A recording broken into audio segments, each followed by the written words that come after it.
Got it. Okay.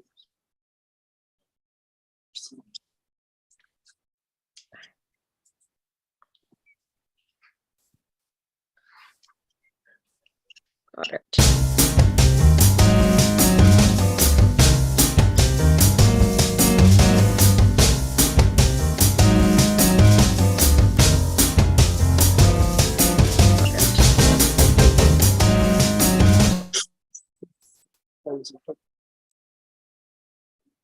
Okay. Well, happy Lunar New Year and 2023, sports fans. Well, I think we're just going to jump right in, only because it's been a wild year already, just generally, but also in hockey. So I don't know. Let's start with kind of the normal January. Do you celebrate? Kelly said she's doing dry January. So what's everyone? Do you guys do resolutions? What's happening? What's happening in your world in Virginia, Stacey? I am in between books. I actually just had a fun celebration with Lisa Lynn, whose debut book, The Year of Cecily, came out this past week from Thule. We had a celebration with Love Sweet Arrow, some really cool Thule authors, Mia Heintzelman and Kelly Kane, and also Farah Hiran. So that sort of kicked off my personal Lunar New Year perfectly. 2023 has been a tradition for me to spend with my friends here in Virginia. And the fun fact is that this year is the first year in a very long time I did not watch the Winter Classic. Usually I get very, very involved and love the pageantry and all of it. This year I was like, the teams weren't really interesting, and I just kind of was like, eh. So. Who was playing? Where did they play? It was I think Boston. Yeah. I don't even know.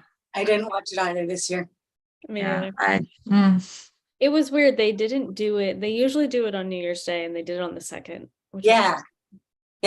So I guess a lot of people had that day off, but it just kind of seemed weird that they did it. Yeah. Sorry, go ahead.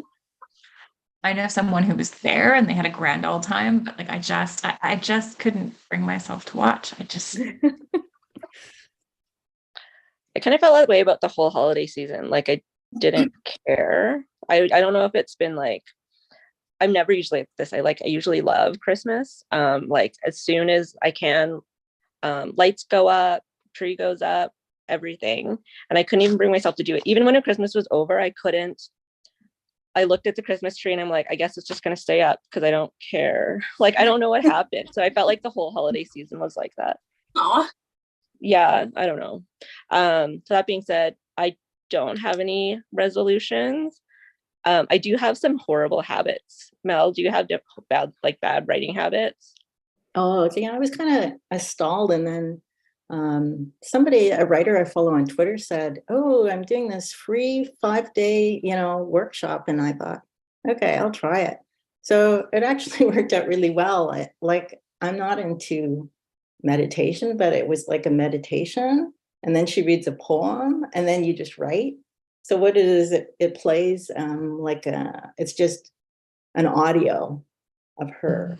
She rings a chime and everything. She's got a bowl that's like a gong, and then she leads you in different breathing exercises, and then she just doesn't say anything as you write. So the whole thing takes 15 minutes, but I found it really good, and it sort of jump-started me, and then I would write for about an hour after. So it was really, really good.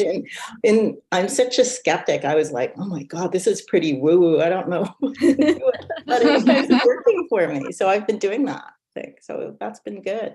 I didn't have a resolution, but I did want to start writing more regularly because my writing's been pretty sporadic. So it's been great. I've been writing almost every day. I like it. That's awesome. Did you say better than you?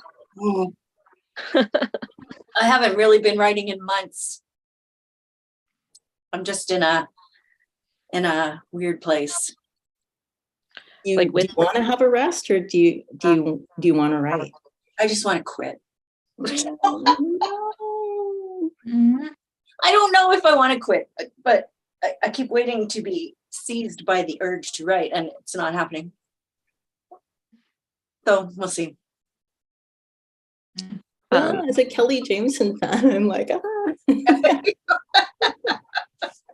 But I feel mean, like it's hard. And Yeah, I think I was burnt out. I don't know. It's just, yeah, it's hard to explain. Mhm. So I I have no, have to say, like, I haven't seen a writer that produces a lot of work not go through a period where they can't write.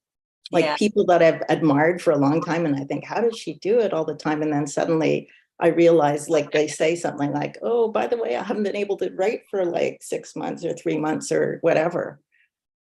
And then I think, oh, I guess I didn't notice. But it's like a well, and it, it does run dry. yeah. mhm. So The well, I had like Jane and Megan were here, and they did a talk at the library, and somebody asked that, because Megan's so prolific, like she's writing 10 books a year, and they asked her how she did it, like does she ever stop? And she had a story about, there was like a period of time where she was like in a very, very dark place, and she's like, and so she forced herself to write, and she said it was like banging her head against like concrete walls sometimes, but after she got out of it, she was like happy that she had something good come out of it, which was the books, even though she didn't remember them. For burnout, yeah, I was, last year 2021 was my most like prolific year I've ever had for writing, and last year, like, I was so burnt out. Like, I only I did like some of my regular work, but I only produced one what's it called, one original book last year, which was fine with me. And I finally feel like this year I'm ready to write again. I was so tired, and the last couple of weeks, like during Christmas, I slept, I had a couple of weeks off, and then I got up and I'm like, oh, I can do this again. So awesome. Danica, you had also a prolific year last year. I wrote a lot, and I published a lot. And I'm not doing that this year. One, I didn't make the sales I wanted to make, so it felt like pushing myself to release that many wasn't really worth it. And two, it was just a lot on top of my corporate job. And things in my personal life have kind of shit the fan. So I can't really I was just talking to my partner, like, I need to table this one book right now. I need to focus on the things that I have like actual contracts for. So I can't really draft something right now. But yeah, I'm basically pressed up against deadlines right now. So I'm a little crazed. I'd say that's probably my toxic trait, is that I don't take rest, like, at all. Like, I work my day job, and then I like log off, shut my computer, and I go to my Mac and start doing author work. Or, I start writing a new book when I have like something on deadline. So, yeah, that's my bad habits. I didn't make any resolutions, but like just my goals to get these 2 books out this year. And that's it. yeah, it's even harder when you have a full-time job as well. Yeah. I somehow used to manage to write 4 or 6 books a year, even when I was working full-time. Now I'm like not, and I can't write anything. Yeah, one of my beta readers was like, what are you doing? It was like, you need to stop. Yeah.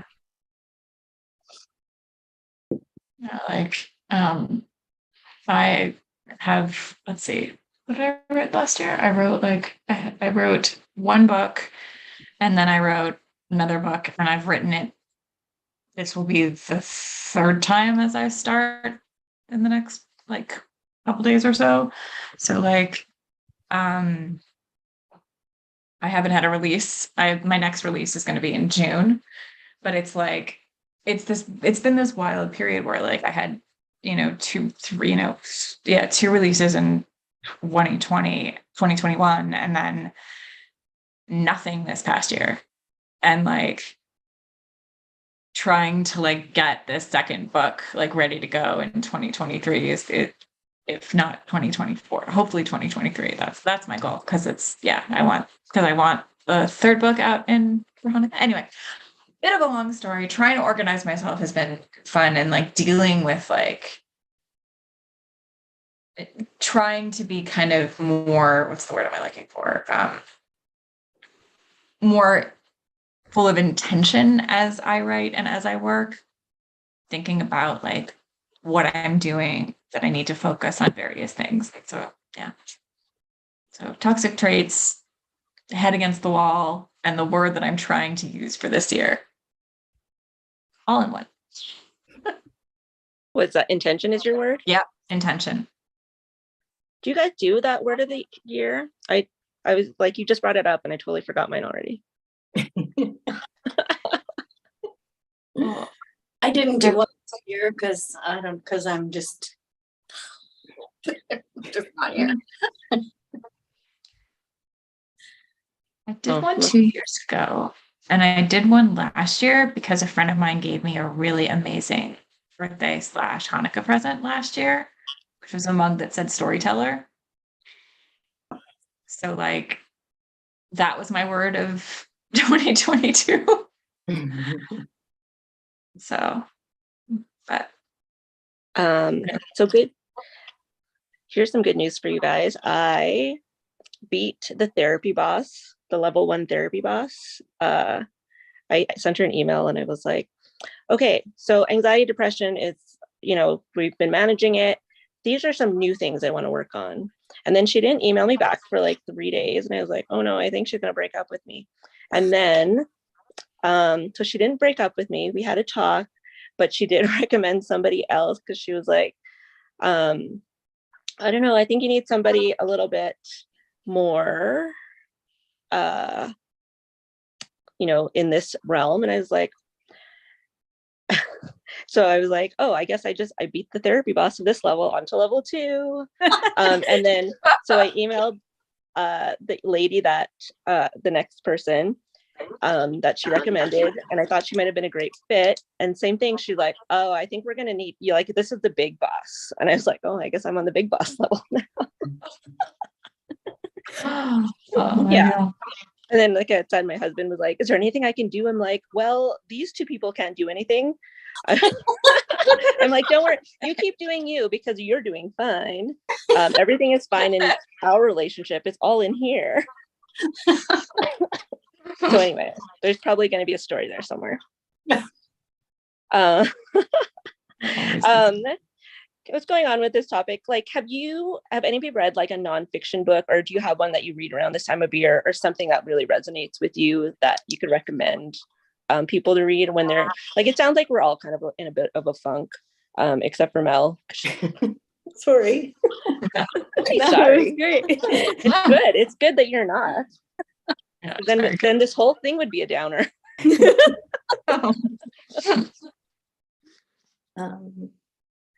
I was really excited to hear people's answers, because I looked at the books I read last year, because I was trying to recommend something for someone needed a nonfiction book for a Christmas gift. And I realized I hardly read any nonfiction last year. So I thought, oh, I'm gonna like try and read maybe half my books be nonfiction this year. And so far it's been pretty good, although it's been a lot of memoir. I like more practical books too, but it's been good so far. I mean, everything I've read except one book has been really good this year already. You've read books this year?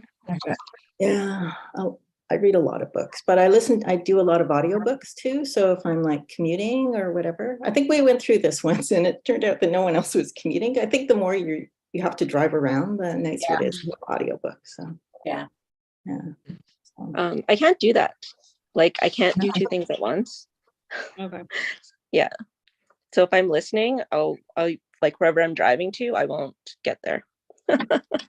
Well, it stops me from getting upset. Like if I'm stuck, if the traffic's really bad and I think, I'm not wasting my time, I'm listening to this book. Or if I'm cleaning the house or something, I mean, I just would lose focus unless I had something else in mind. So But I Yeah. can see that. I can see that some people don't enjoy that because then they can't appreciate the book or whatever. But I can listen to like podcasts or whatever as well if it's not as important. So yeah. I can't. There's somebody who was like, they dictate right and drive. I would crash. Yeah, that seems like a lot. I would Although I get have heard lost. of people walking and dictating their books, which sounds kind of good. But I mean, except that people would think, can you imagine you're dictating a sex scene and walking down the trail and some mother is like, oh my God, Johnny, don't listen to her. Yeah, I don't think I could do that. I haven't tried dictating. I don't think it works for my brain. Yeah. It does seem, I mean, it seems like something you have to get used to. Yeah. Yeah. Because like years ago when I worked in an office, I dictated something and the secretary came to me and said, Marianne, don't ever dictate a thing. Oh, sorry, that's my Mel. Don't ever dictate a thing again, she said to me. So, okay. No, I've never done it. She had to clean it up? I for guess you? I just kept stopping all the time and going, and like, because you have to get used to it. Like the thinking, because the thoughts travel from your hand, sort of, to your brain, to your hands. Anyway. Yes, I know exactly what you mean. Mhm. So out of those books, were there any that you any that stuck out so far that you've read? This year, I did want to talk about one book because I read Ian Kennedy's book. I don't know if anybody else follows him, like on Twitter. He talks a lot about race and sex and women's hockey. So I read his book, which is called On Account of Darkness. And I actually had thought it might be a possible book for us to do as a book club read, but I was a bit disappointed. Now, it was well-researched, well-written, but it actually wasn't about hockey. It was really about Chatham, Ontario, which is pretty random if you're not from Chatham. So what he did was he took all these people that lived in Chatham area, and he chose that area, I think, because A, he's from there, but B, it was the terminus of the Underground Railway. So there had been a lot of Black people that came to the area, during from the States. Yeah. So anyway, it was interesting. For me, it was interesting because there was a lot of Japanese Canadians that he talked about, which I found, I thought, that's pretty cool. But he talked a lot about, it was mainly race. I don't think there was any like religious thing. Black people and First Nations people were the main ones he talked about, but it was all different sports. It wasn't that much about hockey. So it was interesting, but there was no narrative flow because it was just like one person's story and then a different person's story. So it's different sports, different people, different races, and there was not a flow to it. But I think it's interesting maybe as like a reference book or something. Excellent. Anybody else read anything or have any books to recommend? I have been reading tons of nonfiction books, but they're all writing craft books. Mhm. So I guess either I'm trying to motivate myself by reading books about writing, or I'm procrastinating on writing by reading books about writing. If that makes any sense. Yeah. But like I've learned some really good stuff. Like I read a really good book about characters. And then I read another book about plot by the same author. It wasn't quite as good. And then I read a book called Reclaim Your Author Career, I think it's called, which I thought might be perfect for me. And it was kind of like therapy, actually, almost. So, you kind of have to dig deep and figure out some stuff about yourself. And I learned some things, but I don't know if it really is helping me get back into writing at all. So you don't recommend any of them? I would recommend all of them, actually. Like they're good. I learned lots of stuff. It's just not helping my particular issue right now. Did you want to mention any of them? You got names? I have to find names. Hang on. Sorry. I can always put them in the Yeah, We info can put them later. down. Yeah.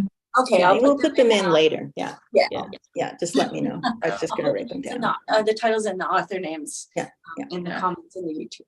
Mhm. Danica, Stacey. I read them. Yeah, I don't really read much. Zoe York's books are good. Her Romance Your Plan, Romance Your series. Those are, I think, really beneficial. Fantastic. And if you're like looking to go wide, like be a wide author, if you're a KU author going from wide, there is a Wide for the Win book. But if you're in the Facebook group, I felt like the book was not that beneficial because I felt like I already learned all that stuff just from being in that Facebook group. But if you're not, I think it's beneficial.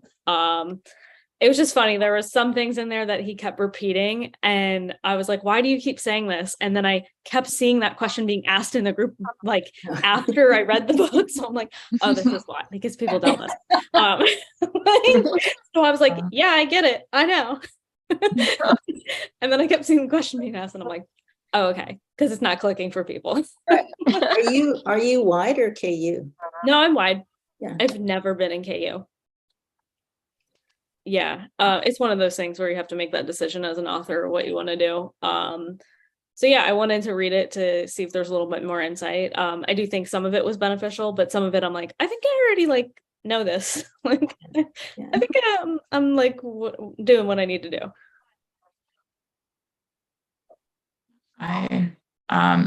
So I read the most random nonfiction ever. I am that sort of person.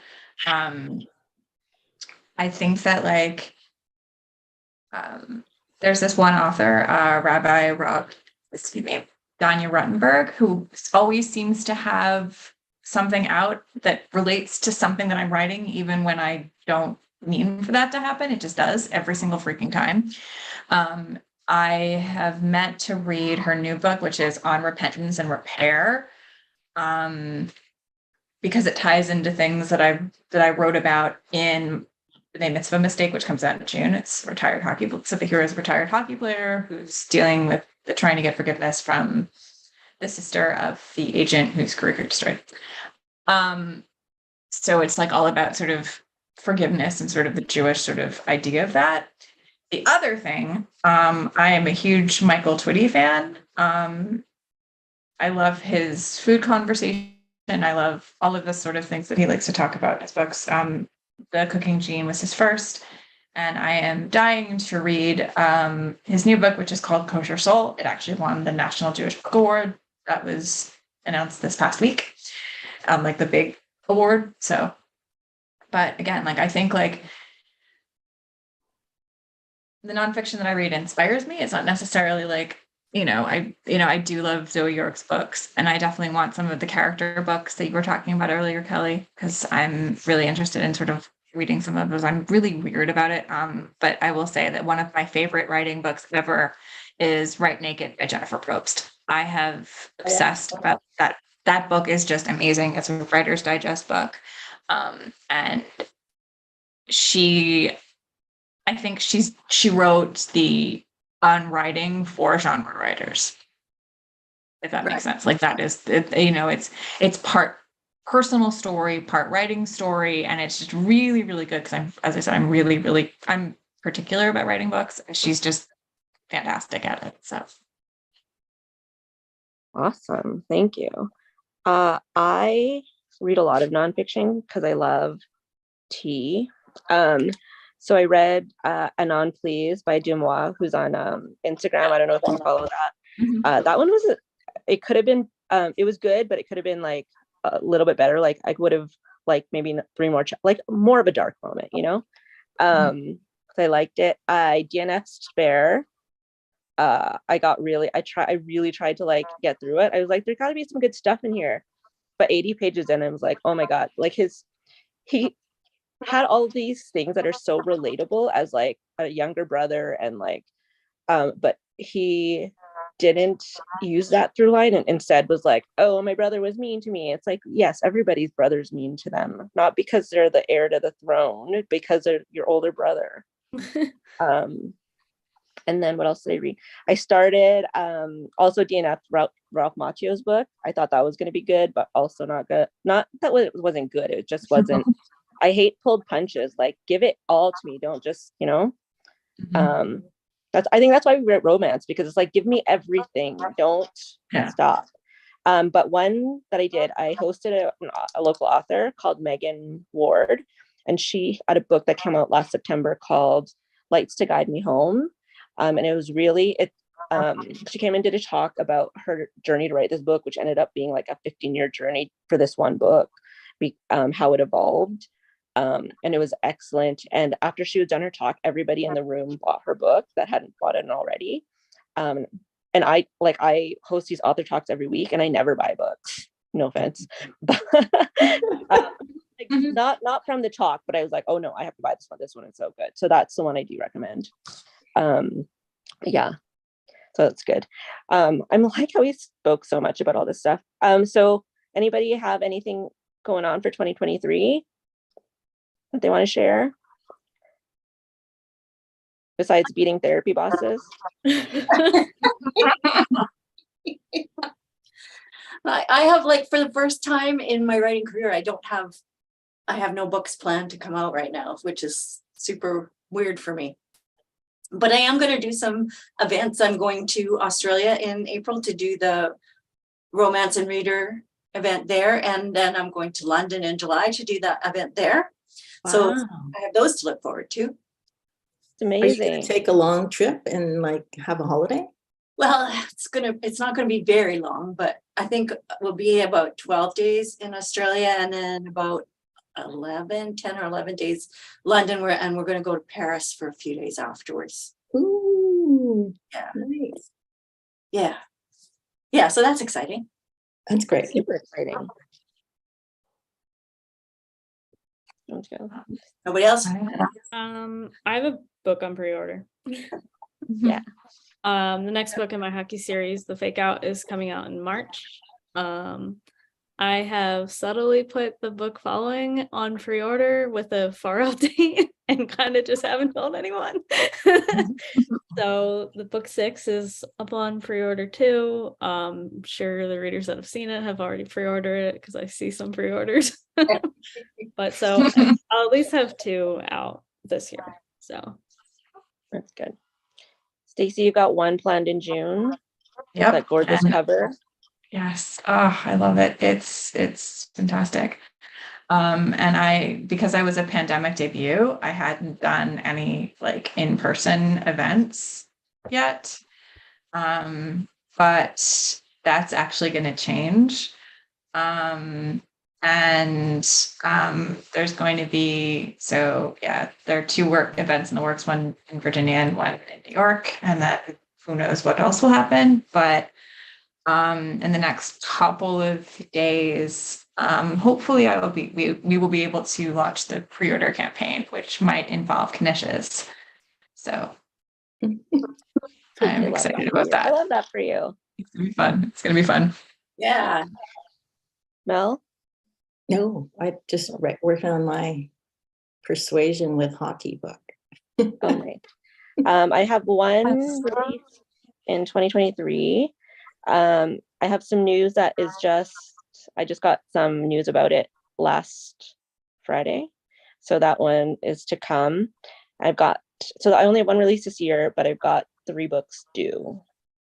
So I don't know how you guys do it, like release and write. I always take turns. So it's like all my releases and then all my writing. Like I need fallow years. I don't recommend it because you're crazy. Like it just feels like you're crazy. Like, because that's the thing. Like I'm juggling projects, and then I'm like in the middle, like at a good part in drafting. Then it's like, oh, I got my edits, so I need to like do my edits. And then it's like, oh, I just finished all my edits, and the next book is due in a week. Yeah, and it's like. Yeah. No, I don't know if it's better. Maybe your process is better. It's not. Maybe but one thing I did do differently this year is that I bought Scrivener. I'm trying Scrivener this year. I feel like it's working well with my brain. So I like it so far. Like I've drafted, this is my first book that I'm drafting on it, and like it's already in my brain like more structured in terms of like, because I would just write and then my edits were really messy and I have to like move stuff around, but like now I can see it and I can't go back farther than the scene unless I want to. Do you know what I mean? Like I'm feeling like it's better. So I'm hoping it is better. It was helpful. It's helpful if you write out of order in any way, because I love it because I do write out of order. Oh yeah. My last book, I wrote a lot of it out of order. Yeah. So yeah, I do write out of order, sometimes out of necessity. Well, sometimes I do it by accident where like I have big scenes and then I have to move them. And then also if I'm almost at the end, but I was like, I don't know what's going to happen here, I'll just go write the end and I'll write the chapter backwards and then forward so that it's clean. Yeah. Sorry, who's? No, I was going to say, like, I'm not precious about my process. I will do whatever it takes to get words down, forwards, backwards. I don't care. Yeah. That's like what right happens to light the way. Like, that's fine. Exactly. Like, whatever I have to do, down it goes. Yeah. Except backwards. Sometimes they're just bothering me so much that I have to write the sex scene and then I'll write the book later. Oh, that's so funny because I feel like I write sex here and then go back and I'm like, God damn it. Yeah. I am the opposite. I thought we were done this already. I'm the opposite. I tend to write those first. And I know that's weird. A lot of people do what you do. And I'm like, I don't do that. Yeah. But then you have like 5 sex scenes to write in like a day. And it's just like, why? I know, because that's what I do. And I think, well, they just did that. They're going to have to do something different this time. So glamorous life, right? Yeah. Seriously. Okay. We should probably move on. Stacey, you said, so none of us watched the Winter Classic. Did anybody watch the World Juniors this year? Yeah, I did. Yeah. I did watch the last Followed it. I didn't watch it. Yeah, I didn't. Thoughts, feelings?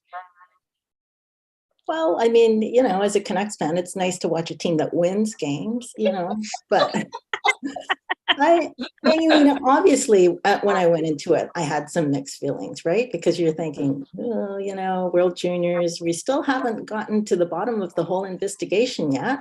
Although it got me while I was watching it. That's what I kept thinking about. It's like, and that's so bad. I know, because Hockey Canada was running ads asking for donations to their foundation. I think it's too soon, guys. Nobody's giving you money until you explain what you did with the money before.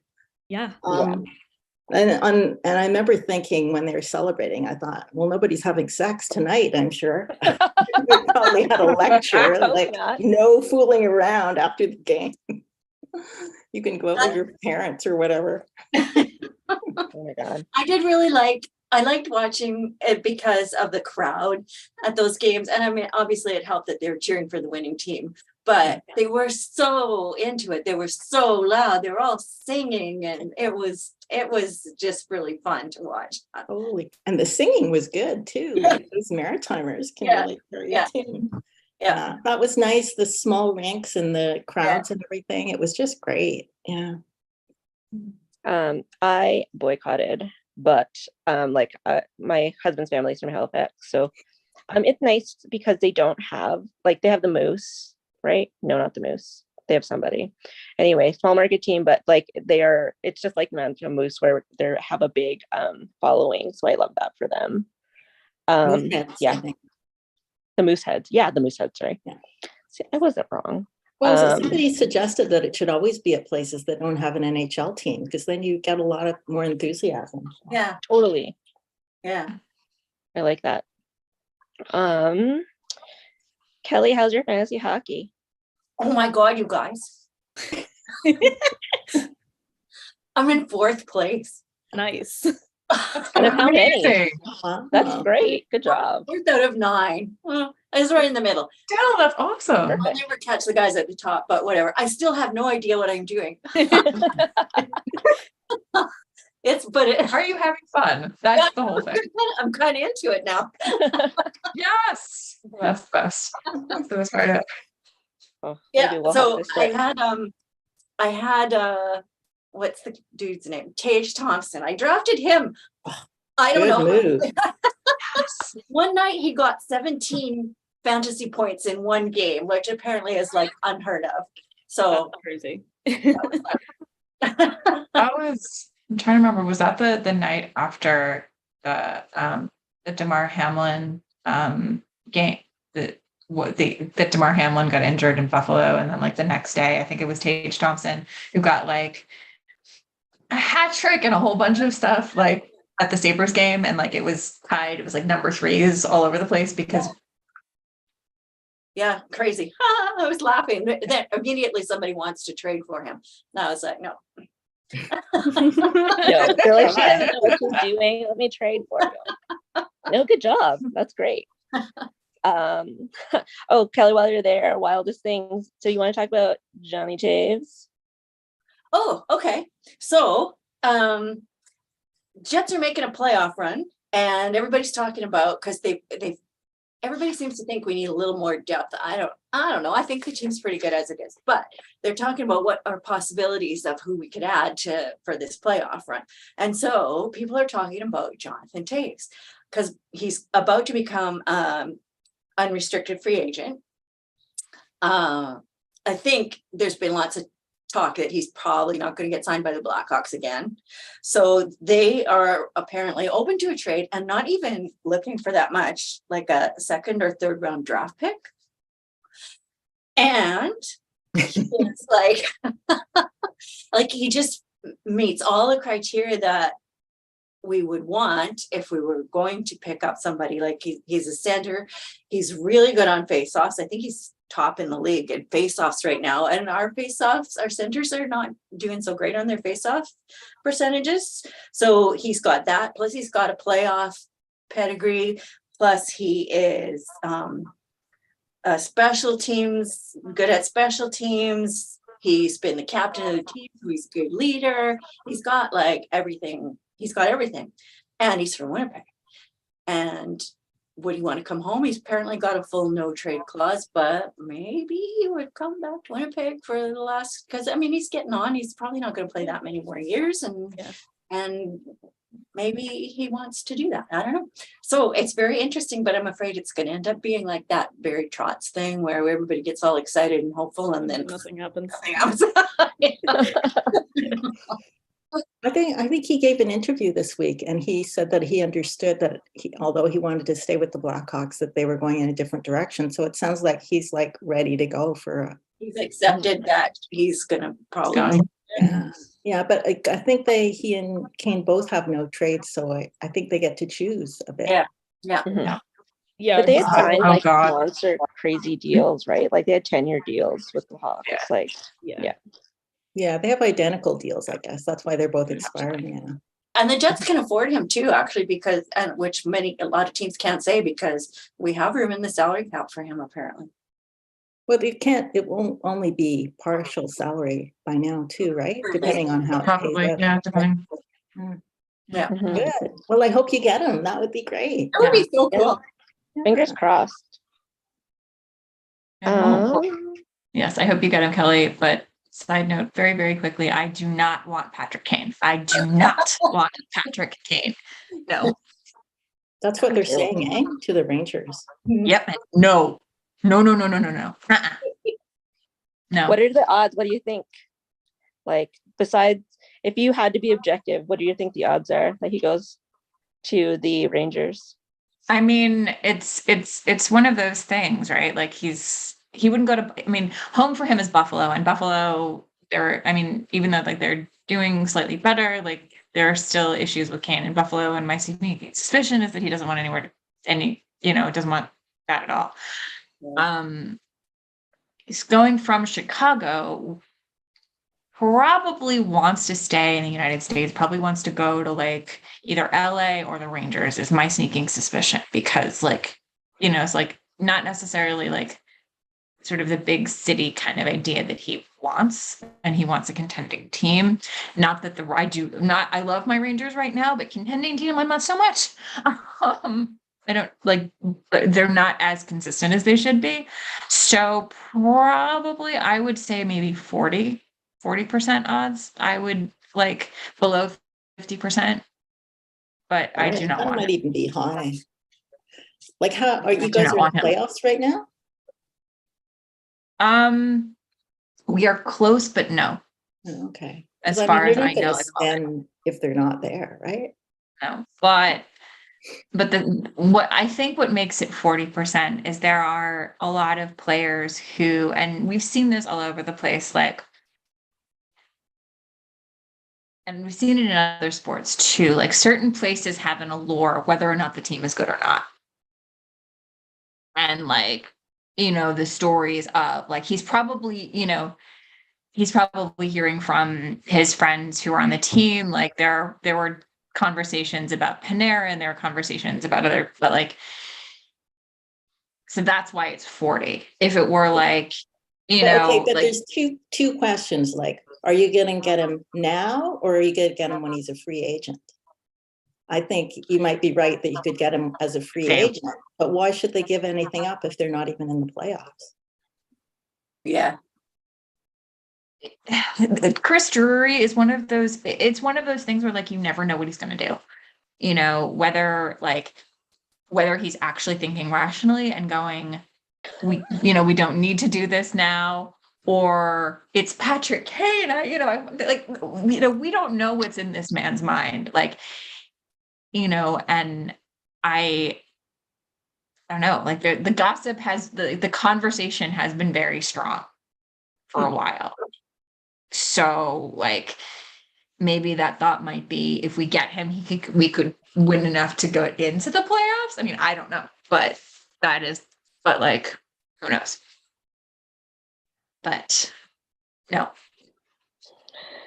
Not going to Philly is all I'm saying. Danica, while you got you, do you want to go? Yeah, I guess I can talk about this bullshit that happened with my team. Not happy about it, obviously. So obviously one of the Flyers have a Russian player, Ivan Provorov, and he decided to not wear the Pride jersey during the Pride game during warmups, which would have been fine if he just didn't say anything and nobody made a big deal out of it, which would have been fine. But then he made a big deal out of it and like made it about himself and was like, oh, it's because of my religion. But you still played in the game that had Pride stuff everywhere during Pride night. So what's the issue? And then it just became this whole story that didn't need to be a story. And then like people are like, but you live with your partner that you're not married to. Isn't that also against Russian Orthodox religion? So like, kind of feel bad for her because I think people were sending her a lot of messages too. But that kind of, it is what it is. So that happened. And then, of course the coach decided to double down on it and like agree with it. So it was like just kind of a slap in the face for like queer hockey fans, because like the whole point of it is not that you agree with being queer or anything like that. It's just, hey, like hockey's for everyone and you're all accepted here. That's literally all it was. And I'm not stupid. I'm sure that there's other people on the team that felt the same way, but they kept their mouth shut and didn't make it about them. Like, so it was like this whole circus that didn't need to be like a story. So that happened with the Flyers. Yeah. Yeah, I read one fan had said he wished they didn't even have the night if it was going to turn into such a schmoz. Yeah. And I don't think they've done one before. Like, I think this might have been one of Scott Lawton has been a really big supporter of like the initiative. He's been like really doing stuff within the community in Philly. So like I know him and I think JVR have been doing a lot of stuff just like on their own. So like they've been one of the teams that have done stuff like on the back end, but I think they just haven't had like a Pride jersey night. I think they've had Pride nights, but I don't think they've had a jersey. So I think this was like the first year they did the jersey, and it just like didn't need to be a story. Yeah. And then it like turned into a media circus. And it makes the team look bad, eh? Like it does. Yeah. It does. And I'm like, and we won the game. So it was like, yay, we won the game. It was a great game. And then like, I started to see that after the game and it was like, okay, cool. Now everything is on a down note. So it's like, it sucked. Yeah. Like, yeah. For as much media training as the NHL players get, like, I think we need a little bit more. I'm really surprised. I'm like, where is their PR? Who is the PR person not being like, shut up? Yeah. Like, come on. Well, he kind of gives the game away about how he feels when they interview him afterwards, and he says, "I respect everybody's choices." Okay, then why didn't you just stick by it? Right? Like, Like, obviously, if he thinks it is, then yeah. Do you think they should have scratched him if he refused to participate in the warm-up? I mean, if he had such a problem wearing the jersey, why did he play the whole game? Yeah. Is my thing. Like, Mm. so, Yeah. but Torts would never scratch him. Yeah, Yeah, but he could clearly. also refuse to play if Yeah. he really felt that way, right? Yeah. Which no wasn't going to. There's also, I think, a lot of division between him and the other Flyers. Oh, yeah. Oh yeah. Yeah, I've heard that from some of the smaller blog reporters that he actually, like, he hasn't found it since Gossespierre got traded. He hasn't found like a good defensive partner either. Like, he has not been good since Ghost left. So I had him on my fantasy team. Only for like a short time, because I didn't have a lot of defense players, so I saw that he was available like maybe a month ago. So I picked him up. I didn't even know who he was. Like, I knew nothing about him. And then after this, I look at my roster. I'm like, holy shit. I dropped him. yeah, one of my readers I was messaging with one of my readers like after this happened, like maybe the next day, and she's like, I took him off my fantasy team. Like, okay.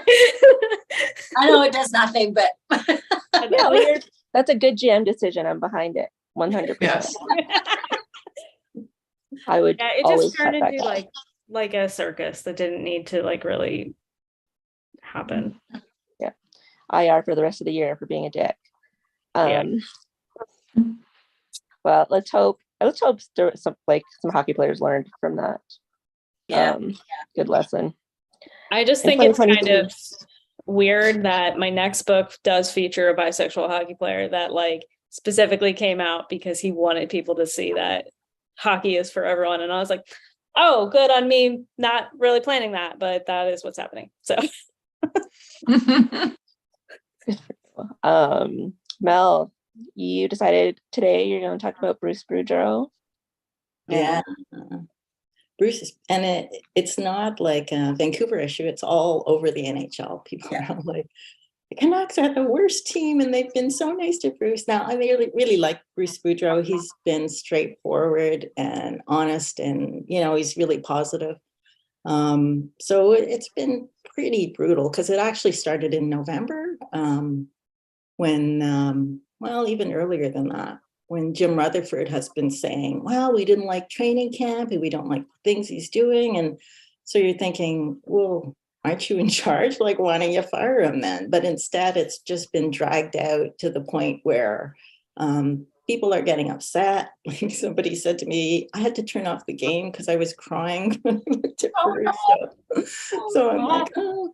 But I just have to say one thing about the Canucks, who are killing my desire to write hockey romance. Because if I wrote a team like this, people would be like, that's ridiculous. Okay, you have an owner that has been accused by his own children of child abuse, who has a terrible reputation in the city for not paying suppliers, the whole family, who has had deaths of workers on their agricultural, like they have vineyards and blueberry farms and everything, and they have apparently terrible worker practices. So if I put that in, you'd be like, oh, that's ridiculous. Nobody could be that horrible. And then you have this whole thing, like a series of people being fired, and there's this question that came up just before everything blew up about Tanner Pearson's medical care, if it had been done properly, because it was supposed to be like a 4 to 6 week injury. And now it seems to be season ending and possibly career ending. He's already had 2 surgeries and he might have to have 2 more. And so Quinn Hughes actually brought it up. He says, well, I don't think it's been handled properly. And then everybody ran to the team and said, what's going on? Why isn't it been handled properly? So it's been brutal. And the only thing I can say is, I think one thing that's interesting about hockey is it's such an old boys club that they say, oh, I'm gonna look for a new coach. But I'm not going to do a search like you would do search for a regular job where you say, we're looking for a new coach, and you interview all the people or a new GM, and you get everybody in there and you get all the good ideas, and people say, I think we should do this and that. And you learn, like, it's like a corporate process. Instead, we like meet somebody on a golf course, or we know somebody that we worked with in the past, or we played hockey with this guy in junior and now we're going to hire him. I mean, some teams are now owned by corporations, and I think they're going to insist that you go through a regular business process instead of all this friends and old boys and hiring the same people over and over and over again. I mean, it seemed like the Canucks were taking some steps when they hired Emily Castonguay and Cami Granato, but then they were also in trouble because the woman they hired first, Rachel Dory, she got fired unexpectedly and filed a human rights complaint. So that's still being heard.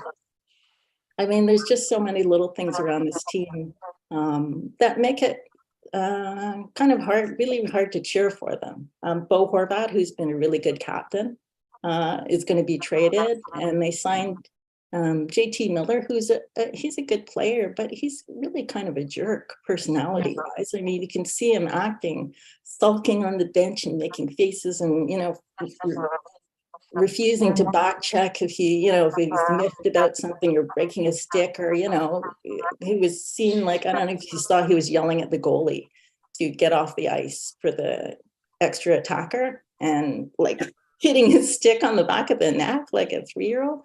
So all these things, it's like, oh my God, this team, it's so dysfunctional.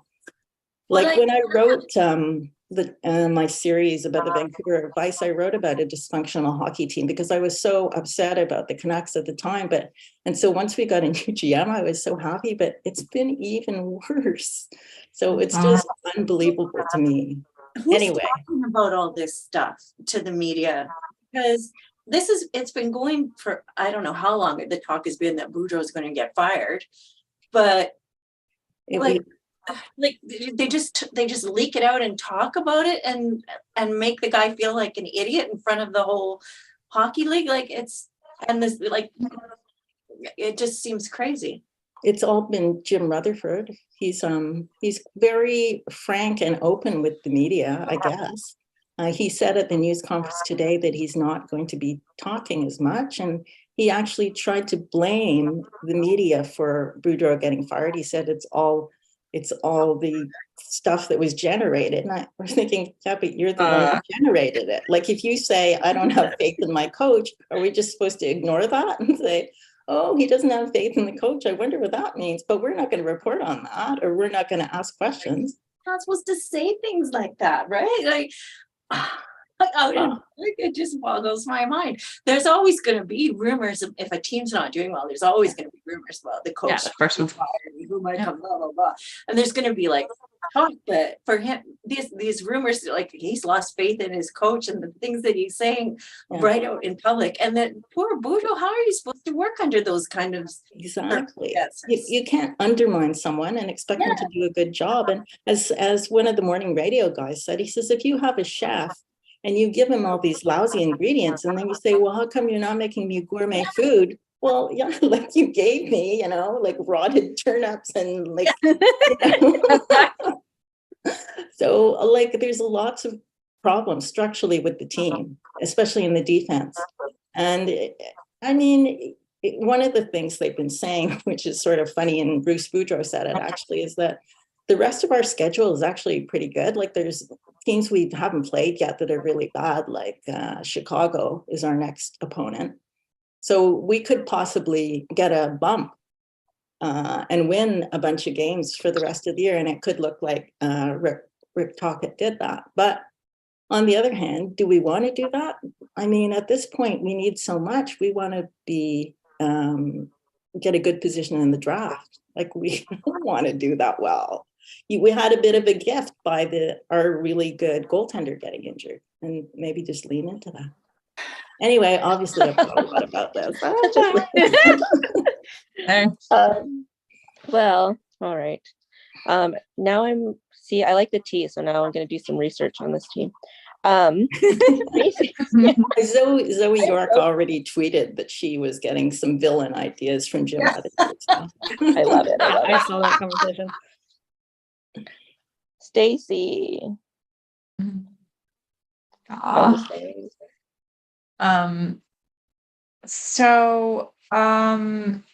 think what I want to like, so here's the thing.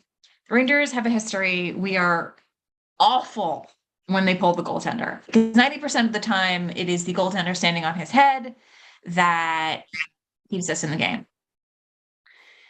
Comparatively recently, there were 2 minutes that were seen around the world of a game where they pulled the goaltender, and they not only tied the game, but won in overtime. Nice. And considering how rare that is, I want to give those 2 minutes with K'Andre Miller and Adam Fox a shout out, because that was just brilliant and gorgeous. And 90% of the time when the NHL gives the Rangers publicity, it is because someone on the Rangers has like, I don't know, like someone scored on Shesterkin and like some like big moment, and it's like, it's Jack Hughes scoring on Shesterkin. It's like,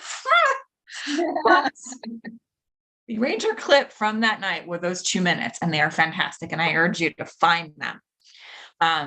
They are fantastic. It was beautiful. So that is my wildest thing. Awesome. I'm gonna tie my wildest thing with the style report, because it all has to do with clothes. So the Calgary Flames had their Lunar New Year jerseys that they're wearing this evening, which if you haven't seen them, they were designed by a gentleman on the Flames. So you can see that on their Instagram.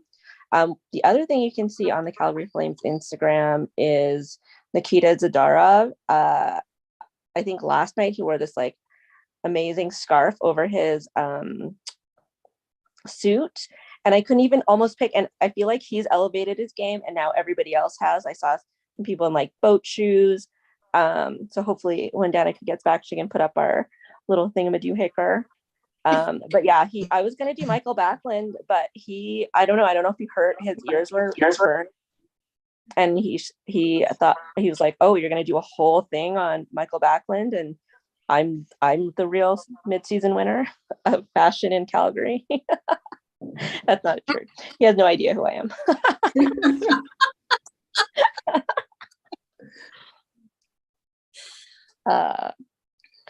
We're talking about Nikita Zadorov. His ears are burning. Oh, all the sorry. time. I heard this like commotion in my kitchen. I had to figure out what was happening. I can share. Yeah. I think, if I am allowed to share.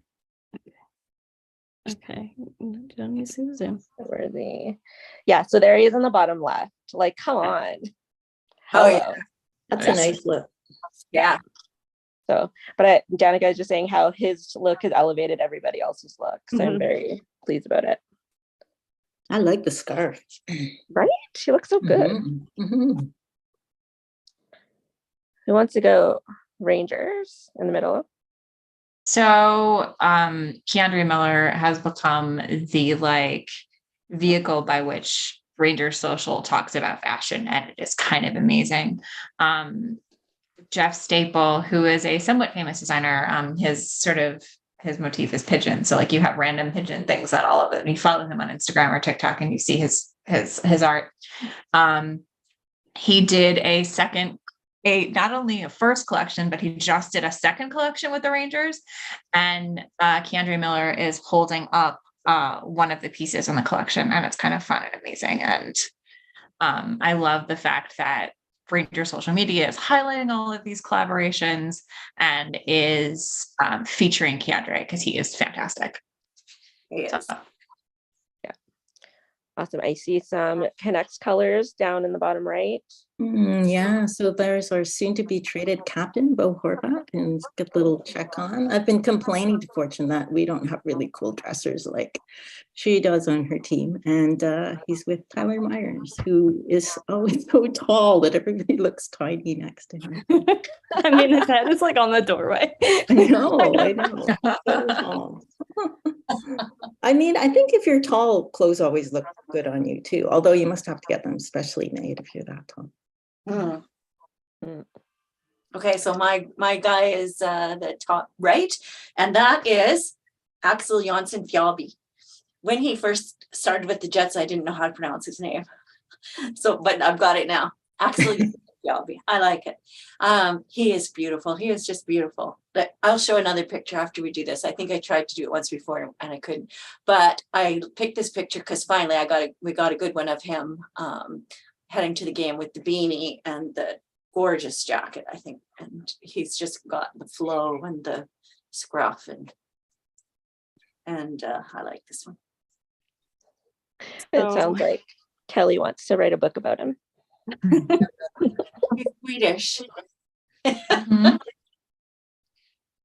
So my pick is actually from the Flyers like charity night. They did like a casino night. So I liked Kevin Hayes, like was the only one that looked kind of interesting, and he had a bow tie. I don't think we see a lot of bow ties in hockey, so I thought that was cool. And this is Morgan Frost, who's just like in a navy suit. But interesting choice. It's got a bit of a James Bond vibe, eh? Yeah, I think that's probably what he was going for. Yeah. I bet he's drinking a martini. Shaken that start. Okay. I will stop sharing so you can share that. I'll just share the, oops. There's a better picture of him. Look at him. Oh, the Nice flow. hair. He's into The it. Thor hair going. Oh yeah, look at that. Nice. Very nice. I see him on the cover of your next book. Yeah. If I he's think not. like lots of players, I think in terms of like style and fashion, it's all the attention that it seems to be happening this season is making a lot of them up their game, right? And like I said before, like the Jets now pretty much before every game post pictures on social media of the players walking into the arena or leaving the hotel or whatever, depending where they are. So they are upping their game for that too. Great. Yeah, I like it. Yeah. All right. Well, we're 5 minutes over, so probably wrap up our next. So no, Danica's got a release coming up, and then Stacey in June. We've got some time. Pre-orders are up for both books, I believe. Yes. Yep. Awesome. And our next Chippy Chicks will be on February 19th, which is in the third week in February. We'll be here at the same time, and we'll find out who is hosting. Can I You, quickly everyone. toss the covers? I got What was that? new covers on my my Bears hockey series. Ooh. There, is that? Yeah. Yes, put it for in front of your face. Oh, I like those. Good Nice. hand. Oh, I love it. I love all of your hockey Very nice. titles. Okay, so yeah, whose turn is it to host next week? Well, we'll figure that out, and it'll be next week, next month. February 19th. Right. Awesome. Okay. I'm gonna Yeah, put nice to this- see you guys. Happy New Year. Happy New Year. Oh, I was gonna try to. Close out. Music. Yeah. Dun, dun, dun, dun, dun. Okay, never mind, because I seem to have closed the PowerPoint. So, well, okay, so we'll see y'all next month. Okay. Bye.